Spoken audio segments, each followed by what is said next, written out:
আসসালামু আলাইকুম রহমতুল্লাহ। Hello viewers, নবম ও দশম শ্রেণীর শিক্ষার্থী বন্ধুরা, আশা করি ভালো আছো। গণিতের আরো একটি গুরুত্বপূর্ণ ক্লাসে তোমাদের সবাইকে স্বাগতম। চলো আলোচনা শুরু করি। খেয়াল করো, নবম দশম শ্রেণীর গণিত ১৭ অধ্যায় পরিসংখ্যান, সংক্ষিপ্ত প্রশ্ন উত্তর পর্ব ৩৮। খেয়াল করো, এই যে এখানে দেখো পর্ব ৩৮। তাহলে বোঝা গেল কি, এই ভিডিওর পূর্বে আরো ৩৭টা পর্ব ভিডিও আমি এই চ্যানেলে আপলোড করেছি এবং প্রত্যেকটা অঙ্ক নিজে হাতে সমাধান করে দিয়েছি এই অধ্যায়ে যা দরকার। ঠিক আছে, আমি ৩৬ এবং ৩৭তম পর্বে সংক্ষিপ্ত প্রশ্ন আলোচনা করেছি ১ থেকে ১৩। আজকে এই ৩৮তম পর্বে আলোচনা করব। দেখো এখানে ১৩ থেকে ২০ নম্বর পর্যন্ত সংক্ষিপ্ত প্রশ্ন। শুরুতে আমরা একটা বোর্ড প্রশ্ন আলোচনা শুরু করব। দেখো এই প্রশ্নটা বোর্ড পরীক্ষা আসছে। প্রশ্ন নাম্বার ১৩, কেন্দ্রীয় প্রবণতা বলতে কি বুঝো? কেন্দ্রীয় প্রবণতার পরিমাপ কয়টি ও কি কি? দেখো এই প্রশ্নটা দাখিল পরীক্ষা ২০২৬ সালে আসছে এবং এসএসসি পরীক্ষায় বিগত দিনে অনেকবার আসছে। এমন একটা প্রশ্ন। তাহলে আলোচনা শুরু করবো এখন। উত্তর, কেন্দ্রীয় প্রবণতা কোনো পরিসংখ্যানে উপাত্তসমূহ মাঝামাঝি বা কেন্দ্রের মানের দিকে পুঞ্জীভূত হওয়ার প্রবণতাকে কেন্দ্রীয় প্রবণতা বলে। আশা করি তোমরা বুঝতে পেরেছ। এখন শিখব কেন্দ্রীয় প্রবণতার পরিমাপ কয়টি ও কি কি। দেখ এখানে দেওয়া আছে কেন্দ্রীয় প্রবণতার পরিমাপ ৩টি, যথা ১ নম্বরে গড়, ২ নম্বরে মধ্যক ও ৩ নম্বরে প্রচুরক। চমৎকার। তো শিক্ষার্থীরা, এবার আমরা প্রশ্ন ১৪ শিখব। দেখো শ্রেণীয়াপ্তি দেওয়া আছে, এগুলো শ্রেণীয়াপ্তি। ঠিক আছে, এই যে দেওয়া আছে গণসংখ্যা। ঠিক আছে, সারণী হাতে ক্রমযোজিত গণসংখ্যা সারণী তৈরি করো। দেখো দাখিল পরীক্ষা ২০২৬ এই প্রশ্নটা পরীক্ষা আসছে। এখন আমরা এই প্রশ্নের উত্তরটা শিখব। বলছে কি, খেয়াল করো, ক্রমযোজিত গণসংখ্যা সারণী তৈরি করো। শ্রেণীয়াপ্তি দেওয়া আছে, গণসংখ্যা দেওয়া আছে, বাড়তি খালি আমরা একটা মান লিখবো ক্রমযোজিত গণসংখ্যা সারণী। দেখো এখানে উত্তর দেওয়া আছে। উত্তর, ক্রমযোজিত গণসংখ্যা সারণী তৈরি করা হলো। ক্রমযোজিত গণসংখ্যা সারণী তৈরি করার জন্য আমাদের লাগবে শ্রেণীব্যাপ্তি, গণসংখ্যা। এটা নতুন তৈরি করবো, ক্রমযোজিত গণসংখ্যা। খেয়াল করো, এই শ্রেণীব্যাপ্তি কিন্তু প্রশ্ন দেওয়া আছে এই যে উপরে ওগুলা। এই শ্রেণীব্যাপ্তিগুলো এখান থেকে চাই আছে আমরা লিখবো। প্রশ্ন দেওয়া আছে, পাশাপাশি আমরা লিখবো কি জাস্ট এই নিচের দিকে। ঠিক আছে, আপনারা দেখো গণসংখ্যা এই যে এখানে দেওয়া আছে, এই যে পাশাপাশি দেওয়া আছে গণসংখ্যাগুলো আমরা পরীক্ষার খাতায় লিখবো কি নিচের দিকে, এই যে নিচের দিকে লিখবো। এখন প্রশ্ন হলো যে ক্রমযোজিত গণসংখ্যা সারণী কিভাবে তৈরি করতে হয়। দেখো এখানে কত ৩, খেয়াল করো এখানে ৩, এখানে ৩, এখানে লিখবা শুরুতে।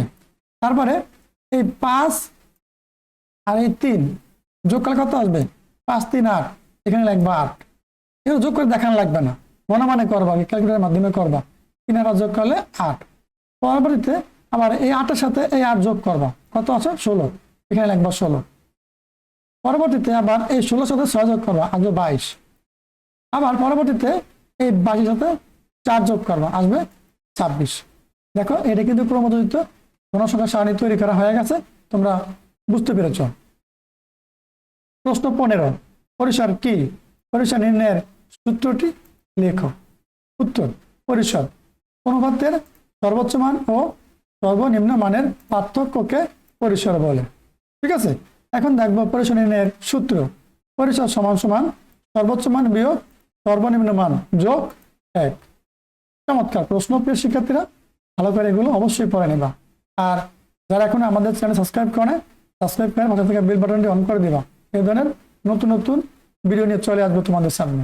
ঠিক আছে, প্রশ্ন ১৬, কোন শ্রেণীর ১৫ জন শিক্ষার্থীর ওজন কেজিতে এই দেওয়া হলো। শিক্ষার্থীদের ওজনের পরিসর নির্ণয় করো। চমৎকার একটা প্রশ্ন। উত্তর দেওয়া আছে উপাত্তের সর্বোচ্চ মান, মানে সবচেয়ে বড় মানটা কত এখান থেকে লিখবা। সবচেয়ে বড় মানটা হচ্ছে ৫৯। উপাত্তের সর্বনিম্ন মান, সবচেয়ে ছোট ওজনটা হচ্ছে কত? ৪১। পরিসর আমাদেরকে বের করতে বলছে।